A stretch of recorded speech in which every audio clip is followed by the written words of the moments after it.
CBCIയുടെ അതായത് ഭാരത കത്തോലിക്ക മെത്രാൻ സമിതിയുടെ പ്രസിഡൻ്റായി എന്നെ വീണ്ടും തിരഞ്ഞെടുത്തിരിക്കുകയാണ്. ഇത് ഒരു വലിയ ഉത്തരവാദിത്വമാണ്. പ്രത്യേകിച്ച് ഇന്ത്യ ഇപ്പോൾ പലതരത്തിലുള്ള പ്രതിസന്ധികൾ, പ്രശ്നങ്ങൾ, സാധ്യതകൾ നേരിട്ടുകൊണ്ടിരിക്കുകയാണ്.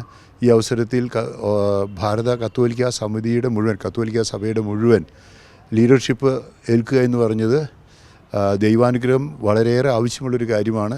അതുകൊണ്ട് ദൈവത്തിൻ്റെ പരിപാലനയിൽ മാത്രമാണ് എനിക്ക് ആശ്രയിക്കാനുള്ളത്. ഒപ്പം എല്ലാ പിതാക്കന്മാരുടെയും സഹകരണം കഴിഞ്ഞ ഒരു ടൈമിൽ എല്ലാ പിതാക്കന്മാരും സഹകരിച്ചുകൊണ്ടാണ് ഈ പ്രവർത്തനങ്ങൾ കത്തോലിക്ക സഭയ്ക്ക് വേണ്ടി, CBCIക്ക് വേണ്ടി പ്രവർത്തിക്കാൻ സാധിച്ചത്.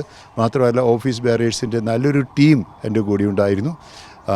ഇപ്പോൾ കഴിഞ്ഞ ടീം തന്നെയാണ് വന്നിരിക്കുന്നത്. അതിൽ വസായ് ആർച്ച് ബിഷപ്പ് ഫെലിക്സ് മച്ചാദോ പിതാവ് ഈ അവസരത്തിൽ മാറി പുതിയതായി ഡൽഹി അതിരൂപതയുടെ ആർച്ച് ബിഷപ്പ് അനിൽ കൂട്ട പിതാവ് ആണ് ഇപ്പോൾ പുതിയ സെക്രട്ടറി ജനറലായി തിരഞ്ഞെടുക്കപ്പെട്ടിരിക്കുന്നത്.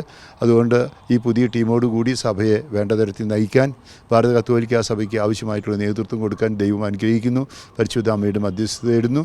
എല്ലാ പിതാക്കന്മാരുടെയും, എല്ലാവരുടെയും, വൈദികരുടെയും, സമർപ്പിതരുടെയും, അൽമാരുടെയും സഹകരണത്തോടെ ഭാരത കത്തോലിക്ക സഭയെ ദൈവം ആഗ്രഹിക്കുന്ന രീതിയിൽ നയിക്കാൻ എന്നെ കേൾക്കുന്ന എല്ലാവരും എനിക്ക് വേണ്ടിയും ഞങ്ങളുടെ ടീമിന് വേണ്ടിയും സഭയ്ക്ക് വേണ്ടി പ്രാർത്ഥിക്കണമെന്നും ഞാൻ പ്രാർത്ഥിക്കുകയാണ്. ഭാരത സഭയെക്കുറിച്ചുള്ള ഭാവിയെക്കുറിച്ചുള്ള പിതാവിൻ്റെ സ്വപ്നങ്ങളൊന്ന് പങ്കുവയ്ക്കാം. മെത്രാന്മാരുടെ സമിതി ഈ മീറ്റിങ്ങിൽ 7 ദിവസം നീണ്ടു നിന്ന ഈ മീറ്റിങ്ങിൽ പ്രത്യേകിച്ച് വളരെയേറെ കാര്യങ്ങൾ, ഒന്ന് അടുത്തു വരുന്ന 2024 ഒക്ടോബറിലെ സിനഡിനെക്കുറിച്ച് ചർച്ച ചെയ്തു. അധികം സമയം ഇന്ത്യയിലത്തെ ഇപ്പോഴത്തെ സാമൂഹിക, സാംസ്കാരിക, രാഷ്ട്രീയ പശ്ചാത്തലത്തെക്കുറിച്ചും പ്രതിസന്ധികളെക്കുറിച്ചും അതിൽ തന്നെ ഭാരത കത്തോലിക്ക സഭയിലെ രൂപതകൾ, വൈദികർ, സമർപ്പിതർ, മെത്രാന്മാർ, സ്ഥാപനങ്ങളൊക്കെ നേരിടുന്ന പ്രതിസന്ധികളെക്കുറിച്ചൊക്കെ ചർച്ച ചെയ്യുകയുണ്ടായി. അതിൻ്റെ വെളിച്ചത്തിൽ എങ്ങനെ സഭയെ നയിക്കണമെന്ന് സഭയോട് ചേർന്ന്, ദൈവത്തോട് ചേർന്ന്, സമൂഹത്തോട് ചേർന്ന് പ്രവർത്തിക്കാനാണ് ഞങ്ങൾ ആഗ്രഹിക്കുന്നത്. അതിൽ കത്തോലിക്ക തത്വങ്ങൾ ഒരു തരത്തിലും ബലികഴിക്കാൻ ഞങ്ങൾ ആഗ്രഹിക്കുന്നില്ല. ചിലപ്പോൾ പ്രശ്നങ്ങളും പ്രതിസന്ധികളും മതമർദ്ദനങ്ങളൊക്കെ ചില സ്ഥലത്തുണ്ടാകാം. പക്ഷേ യേശു നൽകിയ വിശ്വാസം, സഭ പറയുന്ന, ഔദ്യോഗികമായി പറയുന്ന വിശ്വാസം, അതിൽ ഉറച്ചു തന്നെ നിൽക്കുകയും ചെയ്യും. അതിനെക്കുറിച്ച് യാതൊരു സംശയവുമില്ല. ഒപ്പം എല്ലാവരുടെയും നന്മ, വളരെ പ്രത്യേകിച്ച് പാവപ്പെട്ടവരുടെ നന്മ, ഉദ്ധാരണം, അതാണ് ഇതിൽ ലക്ഷ്യം വയ്ക്കുന്നത്. ഒപ്പം യേശു നമുക്ക് നൽകിയ കൽപ്പന, സുവിശേഷം പ്രസംഗിക്കുക എന്നുള്ള കൽപ്പനയും ദൈവം ആഗ്രഹിക്കുന്ന രീതിയിൽ പ്രാവർത്തികമാക്കാൻ ശ്രമിക്കുന്നു. പാവപ്പെട്ടവരെ ഉദ്ധരിക്കുക, ജാതിയോ മതമോ വർഗ്ഗമോ കൂടെ എല്ലാവരെയും സഹായിക്കുക. പ്രത്യേകിച്ച് പല സ്ഥലങ്ങളിലും സഭ വളരെ ബലഹീനമാണ്, അവർ ശക്തിപ്പെടുത്തുക.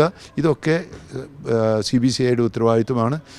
മൂന്നാമതായിട്ട് ഞങ്ങൾ ചർച്ച ചെയ്തത് പ്രത്യേകിച്ചും ഡിജിറ്റൽ വേൾഡിൽ ആർട്ടിഫിഷ്യൽ ഇൻ്റലിജൻസിൻ്റെ ഈ കാലഘട്ടത്തിൽ അതിൻ്റെ ഭാവാത്മകമായ പോസിറ്റീവായിട്ടുള്ള കാര്യങ്ങളും അതുണ്ടാക്കുന്ന പ്രതിസന്ധികളും അതിൻ്റെ എത്തിക്കൽ പ്രശ്നങ്ങൾ അതും ചർച്ച ചെയ്തു. അതിന് വേണ്ട തരത്തിൽ ഈ ആധുനിക ലോകത്ത് ഫ്രാൻസിസ് മാർപ്പാപ്പ പറഞ്ഞ മാതിരി ഫ്രാൻസിസ് ആഹ്വാനം ചെയ്തതുപോലെ, പ്രത്യേകിച്ച് ഈ വേൾഡ് ഡേ പീസിന് ഫ്രാൻസിസ് മാർപ്പാപ്പ ഈ അടുത്ത കാലത്ത് ജനുവരി 1 പ്രസിദ്ധീകരിച്ച മെസ്സേജിൽ പറഞ്ഞതുപോലെ ആധുനിക കാലത്തിൽ ഡിജിറ്റൽ വേൾഡിൽ ശക്തമായി മുന്നോട്ട് പോകണം. ഒപ്പം അതിൻ്റെ ധാർമ്മികമായ കാര്യങ്ങളിൽ ഒരു വിട്ടുവീഴ്ചയും പാടില്ല. അങ്ങനെ ഈ 3 കാര്യങ്ങളാണ് സിനഡിനെക്കുറിച്ച്, ഇന്നത്തെ സാമൂഹിക, സാംസ്കാരിക, രാഷ്ട്രീയ പശ്ചാത്തലത്തെക്കുറിച്ച്, ഒപ്പം തന്നെ ആർട്ടിഫിഷ്യൽ ഇൻ്റലിജൻസിൻ്റെ ഡിജിറ്റൽ വേൾഡിനെക്കുറിച്ച് അത് വേണ്ട തരത്തിൽ നേതൃത്വവും ഒപ്പം തന്നെ അതിൻ്റെ മാർഗ്ഗദർശനവും നൽകുക എന്നുള്ളതാണ് ഞങ്ങളുടെ CBCIയുടെ ലക്ഷ്യം.